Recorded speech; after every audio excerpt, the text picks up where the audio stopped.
Well, spring 1902 has been a relatively straightforward turn for me, without too much press or too many things to be anxious about.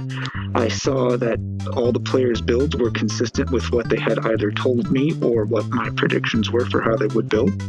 No surprises there. And my main goal for the turn was to make sure that England and I had some kind of agreed upon plan for how we were going to attack France. And those negotiations went very simply and smoothly, as I had predicted would happen based on my previous conversations with the English player. What we agreed to do is that England would move the fleets at Liverpool against France somehow and make a supported attack with London and North Sea in order to regain the English Channel from France, or to take it away from France, I mean. And that made sense to me. And we also agreed that we would support my army at Ruhr into Burgundy using Belgium and Munich. That's a good move because with our three armies, we can overpower any French defense of Burgundy and ensure that we make some kind of progress against France. And I also think it's reasonable for France to request that for England to request that I be the one to move my army first against France, since I have a slightly stronger position, I think, based on how the board currently looks. And England only has the one army right now. The English player did request, without saying very much, that it be my army at Ruhr, as opposed to, let's say, my army at Munich, to be the one to move against France. And that is slightly unfavorable for me, because if I have no reason to defend Munich right now, I'm not afraid of Austria or Italy or even Russia at this point. And there's nobody bordering Munich, so it would be a little bit more prudent for me as Germany to move Munich into Burgundy, because then if in a pinch, if England betrayed me or something, I would be able to use my army at Ruhr to make a supported attack or a defense. However, I agreed to do what England asked, unhesitatingly, without any qualification or argument or discussion at all. And this is because I'm playing a longer strategic game here. If I'm going to solo win this match, it means that I'm going to have to reach a really high level of trust with at least one ally, maybe several players. In a well-played game of diplomacy, to solo win requires manipulating players or players making mistakes that are unforced. They have to make unforced mistakes. If they were smart and prudent or whatever, then the game would end in a draw somehow. And my goal in most matches, until it doesn't look like there's any way I can win, is to try to get a solo win. So with that goal in mind, you might be wondering, how does that connect to your quick agreement with England to do a slightly unfavorable move? And the answer is to build trust, to build a relationship with England, to show that, hey, I do things that you suggest. I don't argue about every single point. Maybe England, there's even a certain degree of sandbagging here, that I don't want England to understand that I perceive these slight differences in the two ways we could have moved, that maybe England will think Germany is not that bright or doesn't pay attention too much and not consider me a long-term threat that has to be dealt with, or to be too guarded. If I show England that I'm really guarded and nervous about what England might do to me after we just had a very trusting and successful 1901, to be in 1902 already kind of skeptical, I don't know, I'm not going to make moves that are unless they're really completely favorable to me, then that will end up, in my experience, causing England to take hesitating attitudes toward me. Because if I'm thinking that way about England, that means I probably think that way about myself and the match. And I just don't want England to have this sense that I am very selfish and ruthless. Those things are true, but I don't want England to figure that out so early on in the game. So that's why I agreed to those moves without even so much discussion. I also had a small conversation with England about whether we should bounce fleets somewhere, or maybe in Skagerrak, to see if that would throw other players off the scent about the closeness of our relationship. And England said, nah, please not. There's room for shenanigans there. I said, okay, it was just an idea, no problem. I think it's a very good, simple ally relationship. Meanwhile, I had my conversation with the Russian, who didn't build in St. Petersburg, about, hey, can we just leave Scandinavia well enough alone? This is parallel to my conversation with England. I want to concentrate against France. Russia says, yeah, no problem. I'm arranging a bounce, I think, with England at St. Petersburg. I'm not expecting you to do anything with your two fleets. England is also expecting me not to do anything with my two fleets. And indeed, I'm not moving them from where they are. I think this is a very wise plan for me because concentrating my power in one direction to get one player eliminated, France, will give me lots of time to learn about the other players and let the board develop before I commit completely to either attacking England with Russia or attacking Russia together with England. I want to get a sense of those players' goals and personalities, as well as just what is happening on the board and what strategically makes sense for me to be doing. And I think this is good for all three of us because it means that we have a front that's relatively quiet. We're not angering each other or overcommitting units. Russia can concentrate south against Turkey. That's very clear. Russia's got 2 fleets in the south. That's a pro-Austrian, anti-Turkish way to play, and that's fine with me. I'm not going to intervene with that right now. And I like that. That's pretty cool. I haven't played too many games where there was not a war for Scandinavia very early on. And I hope this works out for me. The other thing that happened is the Italian player got in with me in England by attacking France. The Italian player agreed to come in and send an army to Piedmont, send a fleet to Western Mediterranean Sea, and says, hey, we're going to start picking apart France pretty early. And we agreed to this. England and I talked to Italy in a 3-way conversation and said, here's what we want to do. Are you in on this, Italy? England says, I'm in on it. Italy says, yes, I'm in on it. How are we going to split the centers? I immediately said, 2 centers for each of us. I'll take Belgium and Paris. England can have 2, and you can have 2. And England said, maybe I'll take Brest and Portugal, and Italy can have Spain and Marseille. That's a perfectly reasonable split, I think. Meanwhile, I'm having private conversations with England and Italy, each promising that I'll help the other overpower the other once that war is over. England expects me to help England knock Italy out of those centers later on, with Spain going to England and Marseille going to me. And I've also promised Italy that I'll help Italy knock England out of those places and probably take Brest for myself or something. We don't have such a specific arrangement. This is very wise play, I think, for Germany, to have every player expecting you to continue to ally with them later into the game against the other.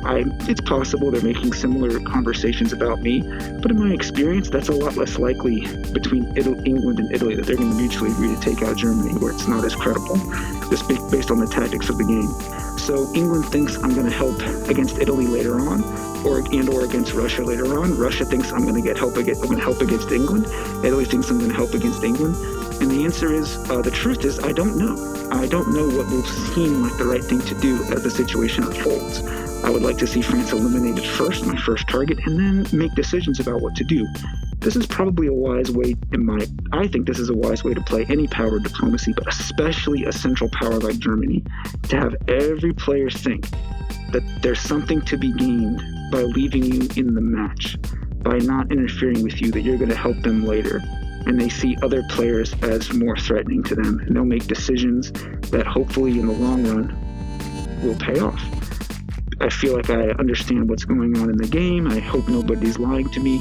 I also sent some brief messages to Austria. We exchanged a little bit of information. We're not talking that much. There's only so much time in a day. But I feel pretty good. Let's see what happens. Okay. Wow, what a start to the turn.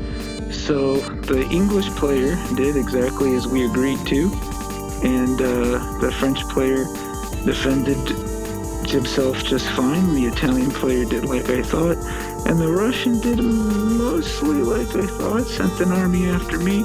But the big surprise is that the Austrian player sent a bunch of units to attack me together with the Russian, and that takes me by surprise, and most of what happens in this turn is built around that surprise attack by the Austrian. So there's a lot of little lying that went into setting up the attack, like agreeing to leave Tyrolia as a neutral space and saying that we would be allies and things like that. But I'm not going to hold it against that player because we spoke very little, and that's the kind of typical things you do to set up before an attack. I wouldn't expect any different. What surprises me about the suddenness of the attack is I expected that the Austrian would focus on finishing off Turkey first, or perhaps consider the Italian or the Russian more of a threat than me.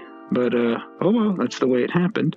I'm really surprised that the Russian decided to attack me in 1902, because England and I can deny Sweden. We're just going to take away Sweden. I knew that we would do that right away. I judged incorrectly, I guess, that we could kind of hold Sweden hostage to get the Russians' cooperation.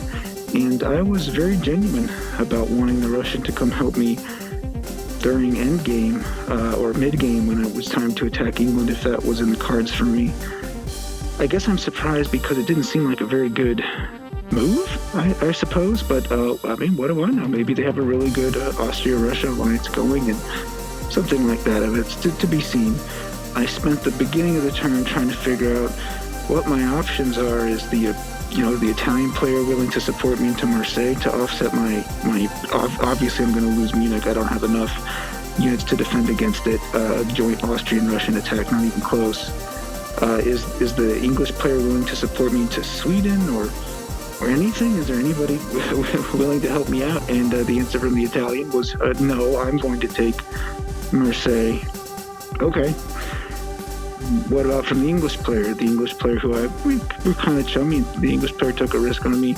No, I think that I should be the one to take Sweden so that you can disband one of your fleets, and then later in 1903, I'll give you I'll let you into Belgium so that you can rebuild that unit that you disbanded, go from 5 to 4, back up to 5 supply centers, and rebuild it as an army. And okay, well, I'm in a bad situation. I'm getting attacked by pretty strongly. All my home centers are pretty close to being in danger. I could be wiped out rather easily by this Austria-Russia alliance. So beggars can't be choosers. Okay, that's what the English player wants to do. That's my only ally right now. I certainly don't see the French player as someone I can count on, given that one, I just lied my way into attacking that player in the first turn, and second, France is often the best third ally to an Austria-Russia alliance. So I don't consider that very likely. Maybe there's the possibility, if it's really an Austria-Russia-Italy alliance, that air alliance, then maybe in response, England and France will have to work with me and form Western Triple Alliance to counter that. That's something the English player mentioned to me. It seems possible, but in the short run, there's nothing the French player can do to help me, and there's nothing. I'm not going to attack the French player anymore. I only have the one army in Burgundy, and I now need to probably get that out of the French player's territory. So after talking to the players, I thought, all right, well, it looks like I lose Munich for sure. I can sort of spite the Russian by putting England into Sweden. And I came up with this idea. I don't know if the English player will do it or not, but I said, why don't you convoy your army in Belgium over to Norway and initiate the attack on Russia even faster? And the English player agreed to it. Seems like it could be good. That is also, if the English player keeps his word, that sets up for me gaining Belgium later, so that I can go from 4 to 5 and build an army. Honestly, I would say it's 50-50 that the English player is really going to keep up working with me, given that the French player is much stronger than I am, if most likely possibly a bulwark against the Italian player, if that's what the alliance structure is. I'm kind of thinking that if I defend myself reasonably well and I'm somewhat intact, then perhaps the English player will dignify me with continued alliance and maybe keep his word about letting me into Belgium. But if I keep getting attacked by Austria and Russia, I bet then it will become more likely than not that the English player will just finish me off and see what happens. That's pretty typical. If you're a central power such as Germany and you get off to a bad start, sometimes players will just finish you off. It's not like England or France or Turkey where you could hold out in the corner for a long time and maybe recover. So if things go poorly for me, this may be a rather short video log. If I get eliminated from the game, I'm on that level right now where I wonder, is this development going to be curtains for me? But in the short run, I will mitigate. I'm only going to lose one center, Munich, and I will inflict some damage on Russia in response. So they'll see something will happen. At the last minute, the Italian player asked me for support into Marseille. At that point, I'd already told the English and French player I was bringing Burgundy back towards my home centers. So that seemed like it might be good for me to do that, because if the Italian got stronger, maybe that would menace the Austrian. I would like to keep the French player weak and not deciding to come after me after I'd attacked. But the offer came so late in the turn, I didn't want to go back on my word to England and France about what I was doing, because I may need to work with at least one of them. If I'm gonna do well in this game, it'll be because I've worked well with at least one of them. The Italian player offered to eventually support me back into Munich in return. And yeah, just like the English player saying, well, a year from now I'll let you have Belgium, I kind of think that's maybe even less likely than a 50-50 chance. Whenever a player makes an offer that says, you help me this year, and then a year from now or more, I'll help you in return, I weigh that as pennies on the dollar, as they say. The chances that players keep their promises, no. The board changes and the situation develops, and they've forgotten all about the help that you did for them. So if it's a one turn and then one turn later, I help you in the spring, you help me in the autumn, the turns follow like that, then yeah, players probably keep it. But when it's so far out, nah, that's not worth very much to me. So what I decided to do is support my army into Berlin from Munich, knowing that Munich's not going to be defensible, and I don't want my army to be destroyed for lack of retreat options, and use my Danish fleet to support England into Sweden. And England and I agreed to bounce at Belgium. English channel will move to Belgium, and I'll move Holland to Belgium so that it can't be taken by the French player, but nor by me either. I think that's the best I can do in this situation. I only have 3 armies, and I'm going to need all 3 and maybe a 4th one, honestly, if I'm ever going to regain Munich by force. So let's see what happens, and wish me luck. Well, this is a pretty grim winter 1902 for Germany, since I have to go from 5 supply centers down to 4, or because I went down, I have to disband one of my units. And I anticipated this. I anticipated I would have to disband. I didn't get any agreement from any player to help me get a supply center to offset the loss of Munich, so I knew what I had to do. The only player I have that's clearly friendly to me at all, really, is England, who at least kept all their promises. We set up the convoy to Norway, and I helped them into Sweden and all that. They kept all their promises to me, so I know what I have to do. I have to disband one of my fleets. That's what England asked me to do. England says, I'll let you into Belgium next turn so you can get a capture and build a 4th army. I hope so. I really do. If there's any way I'm gonna be strong enough this game to have any even hope of winning, I probably do need England to keep that promise. Therefore, I will disband my fleet. It looks like, analyzing the board, the best one to disband for me would probably be the fleet at Kiel, and keep the fleet at Denmark, since I want to get my armies lined up in such a way that I can either defend against Russia and Austria, or and have a possibility of retaking Munich later. I also want to defend Denmark against the Russian retreat to Baltic Sea. I'm in dire shape, because now Austria and Russia have a clear way they can take Berlin on the follow-up turn, and if I go down to 2 or 3 centers, probably England will just finish me off. That's what I would do if I were in their situation, most likely. So it's not that great for me.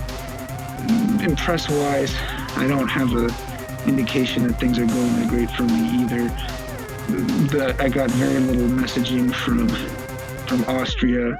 I had a conversation with Russia that basically didn't go anywhere, because Russia said, hey, I'm just going to keep attacking unless you can come up with something, and I don't have anything. I've been able to punish Russia as best I could, but my conversation with France is very scant, and France made a joke about me being a silent player. It's not for lack of anything to say. It's just I think I need the situation to play out a little bit to find out if I have any real friends or any viability in the match. I have played games in the past where a player who didn't send much press for a while, and maybe was even under attack. Later recovered as the players who were really involved in the game started getting anxiety about each other or attacked each other or whatever. I've deliberately decided not to just relentlessly send messages to other players to try to find a way out. That has worked for me before. I have gotten out of bad situations before with that strategy.